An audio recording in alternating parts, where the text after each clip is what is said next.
Hello, and welcome to another Health Essentials podcast. I'm John Horton, your host. Your kids just got home from school, and they are hungry. Waiting for dinner? Not an option. They need to eat now. So what can you drag out of the fridge or cupboard for a healthy snack that won't ruin their appetite for later? It's a tough question, but that's why we have pediatric nutritionist Hanna Leikin on speed dial. She's one of the many experts at Cleveland Clinic who pop into our weekly podcast to share health information your family can put to good use. So let's get to the kitchen fast, because we know tummies are starting to rumble.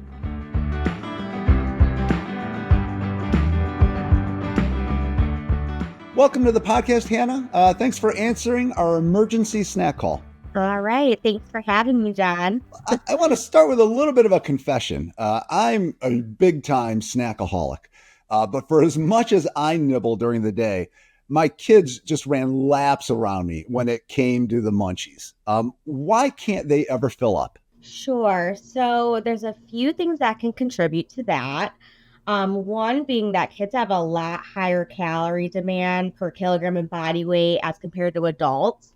For example, an adult is like 25 to 30 calories per kilogram in body weight. And for a younger child, 1 to 3 is about like 80 calories per kilogram. So wow. As you can see, it can be like double the amount. So they really need that for growth, bones, tissues, muscles, bodily functions. So that's one reason they're probably running laps around you.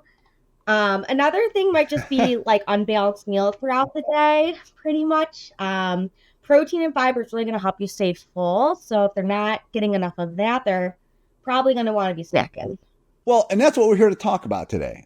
So when the kiddos want a snack, when they're going to grab something, I'm guessing that we should try to sneak in a little bit of nutrition. So with that in mind, I guess what makes a snack healthy or unhealthy in your mind? Sure. So I hate to say unhealthy. I like to say less nutrient dense. Okay. That's a very nice way to put it. So I would say less nutrient dense foods would be like our prepackaged foods, such as you would think like potato chips, fruit snacks, veggie straws. A lot of the things that I'm looking for snacks have two components, primarily being protein and fiber, as just mentioned. So that's always what I'm teaching my families, like high protein fiber snacks. Those are really going to be the snacks that are going to keep your kids full, satisfied. It doesn't ever hurt to pair a fruit and veggie with some type of protein. That's really what I teach my families. Okay, well, and we are now going to get into some of those specifics because ahead of this, I asked you to come up with 8 options, 8 snack options. And that was because my kids always ate a ton of snacks. And, that satisfies my grown-worthy dad joke requirement for today. So I figure I'm good now. Sure. So let's hit that list of yours, starting with vegetables with hummus. What's so good about that? Yeah, that's really getting back to the basics. Protein and fiber, I'm probably going to be talking about that a ton. But obviously, any vegetable, fruit, whole grain, those are all high fiber. And then hummus, that's going to be like our protein source, but also has a ton of healthy fats in there, like olive oil. So those are 2 key components that I'm looking for snacks. See, hummus just seems like one of those things that people don't naturally think of, but it sounds like it's really a kind of a protein-rich, just good item to kind of toss out there. Yeah, I mean, my kid loves it, so I always bring it up, but I could definitely say within my practice, it is a forgotten food for sure. Maybe like adults tend to like it and then they don't think their kid's gonna like it, so they don't ever offer it. And then when I bring it up, I pretty much get the response like, yeah, that's a good idea. I think I'm gonna try that. So I do think it's a forgotten food. Well, and it is so good. And actually, that is it's a big part of your second item that you had on there, which was whole grain crackers with hummus. Is this just kind of throwing a new twist in? But what should we be looking for with the whole grain cracker? Yeah, again, pretty much like a crunchy option because I don't think your child's always going to want a vegetable as their snack. So always good to keep in the variety just to keep them interested. So like a whole grain cracker is always something I'm looking for. Again, pairing it with that high protein source. Could be hummus. It could be a cheese stick. It could be cottage cheese is coming back. It's having its way back into the society. Those type of things. Now, you mentioned the crunchiness, and is that a big part of kind of what people are looking for when they snack? Like they want a certain feeling or sensation. I think snacks just tend to be crunchy. Like that's what's craveable to the American palate. So that's what is desirable, I guess, for a child and for an adult. And obviously, all the prepackaged convenience snacks are crunchy, and it's fun for a kid to have something crunchy. So that tends to be the type of snack that we offer to them. Well, it's definitely something I lean towards a lot too. So it's good to know I'm still embracing maybe my inner child here. Yeah. Moving on, the next one you had on the list was fruit with a nut butter spread or a handful of nuts. So what are we getting there? Yeah, so the nut butter spread has a ton of healthy fats as well as a handful of nuts, but just be careful for choking hazards less than like 5 years of age. So I gave kind of both of the options, but high fat has some protein in it, but fat also tends to lead to some fullness. Also some sweetness with the fruit. So just again, getting that variety in something that's more savory, like a hummus, and kind of pairing it with something that's more sweet. Always good to kind of change up the palate for your kid. Well, and I think a lot of times people think about nuts and they do think that it's a pretty fatty food, but nuts tend to be in that good fat category, right? Correct. Yeah, I get that question all the time. This is where I would say healthy fats versus more unhealthy fats. I do feel more comfortable categorizing that. But something like a saturated fat, I tend to stay away from. But unsaturated fats like nuts, seeds, avocado, olive oils, those type of things I strongly encourage because those things are good for brain growth, hormones, growth development. Okay, well, and nuts are actually a big part of another item on your list, which was kind of just a homemade trail mix. And I think you had in that we could throw in nuts, seeds, dried fruit, whole grain cereal. Is it like what kind of suggestions would you give as far as building your own trail mix? It's going to be repetitive, protein, fiber. So the reason why, though, I tend to say a homemade trail mix versus a prepackaged is because the prepackaged tend to add a lot of sugar. So by making your own, you're kind of controlling what goes into it. So by getting like an unsweetened nut, a no sugar added dried fruit, adding in an additional like crunchy, healthy whole grain cereal, maybe a few chocolate chips to kind of monitor the sugar intake. But also, it can be a fun activity for the child to kind of pick and choose what do you want to go into your homemade trail mix. I think it's always like a more inventive idea, and the kid and the parent tends to be more excited about it. I love that idea of like having them help put it together, and then you kind of have that as a snack for the week when maybe they get home from school or they're just, they have the nibbles. Yeah. You had mentioned the dried fruit, and I know that's kind of come up on the podcast before. I take it people really, you do need to be careful because those can be absolute sugar bombs, right? Right. So we'll probably get into label reading at some point, but I always look at the added sugar. That's where you kind of get in trouble. But something less than 10 grams of added sugar for like a dried fruit or a no sugar added. So it's just the fruit that's dried is something that I'm looking for.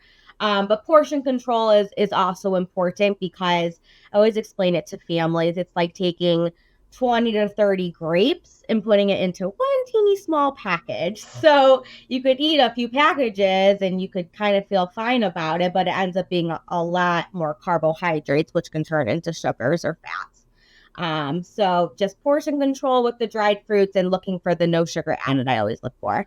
Okay. Well, and speaking of fruits, the next two items on the list are both very fruit heavy, and they seem to emphasize whole fruits. So just, not they haven't gone through any processing or drying or things like that. But you have them mixed with Greek yogurt or cottage cheese. What? I mean, obviously, it's very tasty. I eat that all the time. But what nutritional benefits are coming out of that? Yeah. So the protein, definitely I'm going to say, but also from a dairy standpoint from kids, the high calcium and vitamin D content help with the bone growth. And since they're growing so much in their height, they do need about 3 to 4 servings of dairy per day. So it's always good. It could even be a cup of milk with an apple. It doesn't even have to be necessarily the cottage cheese or the Greek yogurt, which might be a little bit more fun for the kid. But those are like the additional benefits that you would get from a dairy serving with a fiber serving coming from the fruit. Now the last two we kind of get in a little bit of a different areas, although we're still, like you said, protein and fiber and things like that. Number 7 was an apple and a cheese slice. That seems so simple, but I guess it can be that easy if you have the right food. Yeah, I mean, I guess it comes second nature to me with my 2-year-old because he eats all of these things. I think when you start to kind of incorporate these regularly in your diet, again, becomes second nature. But when you tend to give like the prepackaged crunchy snacks that you think of on the market, that's what you're used to giving. So it's just kind of changing up what you think about snacks. But it doesn't have to be, anything complicated. Just whole fruits, vegetables, cheese, just stuff that you would have in your everyday pantry.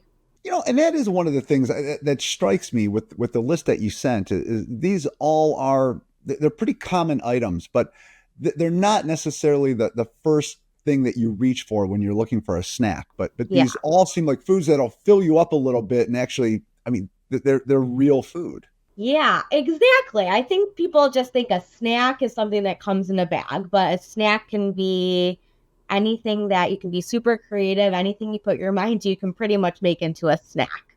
But yeah, it's everyday household items. You don't need anything that's prepackaged really for snacks. Well, I promised people 8, so I want to make sure we get to the last one, so I satisfy my whole dad joke And setup here. this one you tend to get a good response to. Well, and the last one was very similar, kind of a turkey cheese stick roll up and cut up vegetables. So there's a whole lot getting thrown in there. Yeah, like a little charcuterie board type situation. Yeah, a kiddie charcuterie. I like that. Yeah, that's another good one.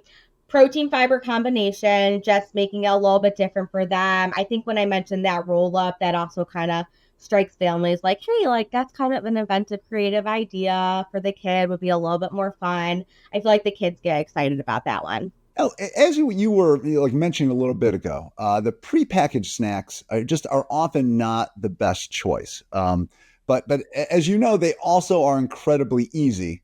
So are there any options that might work if you're looking for something really quick? I get this question all the time. These are the general guidelines I give to every single family that I see, and also myself I follow. Always look at the label. So I shoot for less than 3 grams of saturated fat per serving. Trans fat should be 0. The FDA has banned it the last several years, so it should no longer be in any foods, but I always still kind of mention because it's on the label, so it gets a little confusing. I look for 3 to 5 grams of fiber per serving. And then as mentioned, the less than 10 grams of added sugar per serving. So the label was updated a few years ago, and it takes into consideration total sugar and added sugar. Like the total sugar is the natural sugar plus the added sugar. And the added sugar is like the white sugar, all those things that we kind of want to keep on the lower end. So again, less than 10 grams added sugar. Okay, those seem like very key points. So just to go over it again, when you're looking at that nutrition label on the side, you want less than 3 grams of saturated fat, no trans fat, 3 to 5 grams of fiber, and less than 10 grams of added sugar. Correct. That seems really easy and a simple way to kind of narrow down your snack choices. Yep. Now, the one thing, as any parent knows, it's often really difficult for healthy snacks to compete against candy and donuts and chips and so many other things. Do you have any tips on kind of selling this good food to the kiddos? It's human nature for an adult or a kid to gravitate towards high fat, high salt, high sugar, because that's what your palate craves.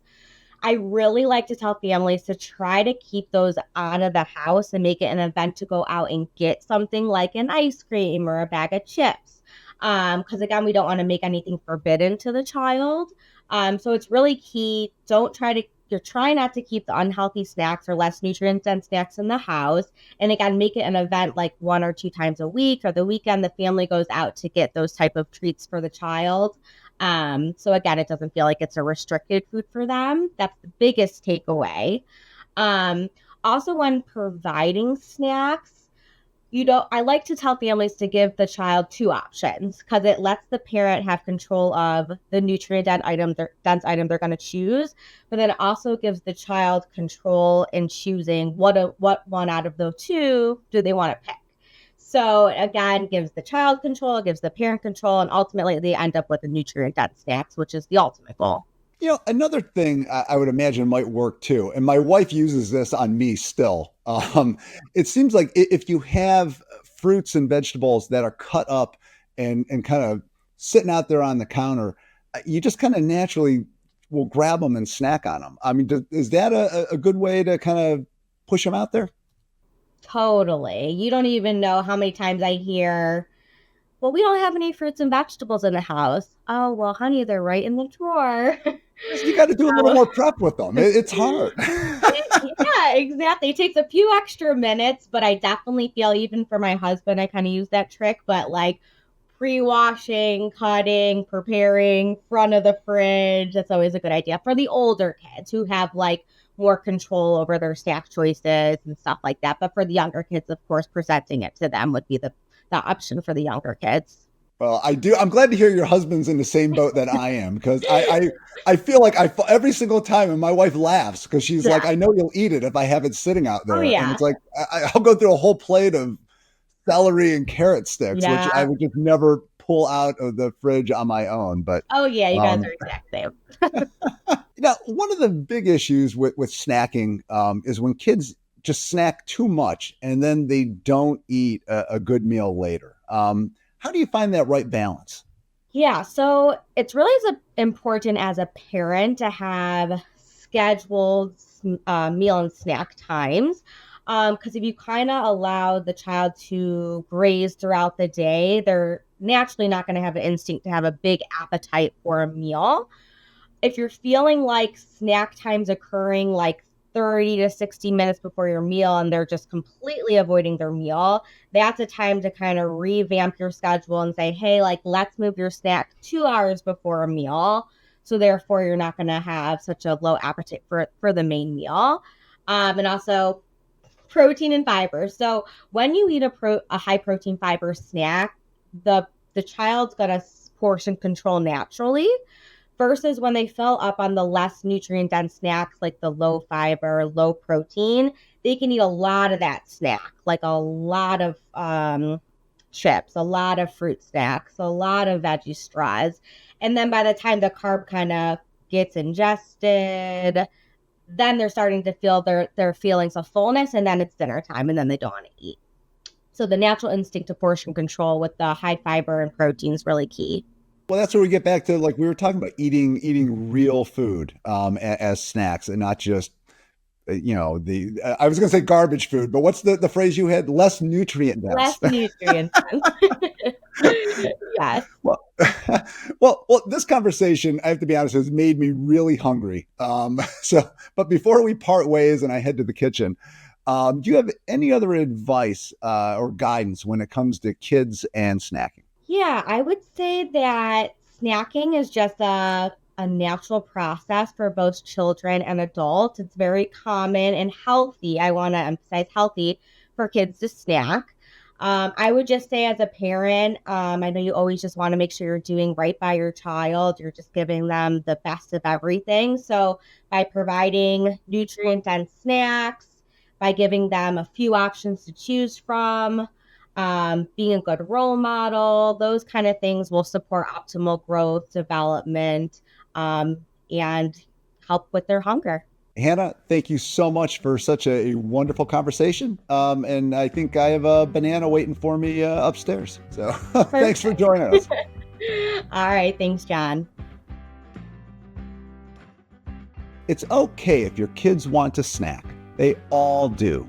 But use the opportunity to squeeze some nutrition into their diet with the healthy snacks that Hanna recommended. With any luck, they'll fill your kids up and maybe even give you a few minutes of peace and quiet. If you liked what you heard today, please hit the subscribe button and leave a comment to share your thoughts. Till next time, be well.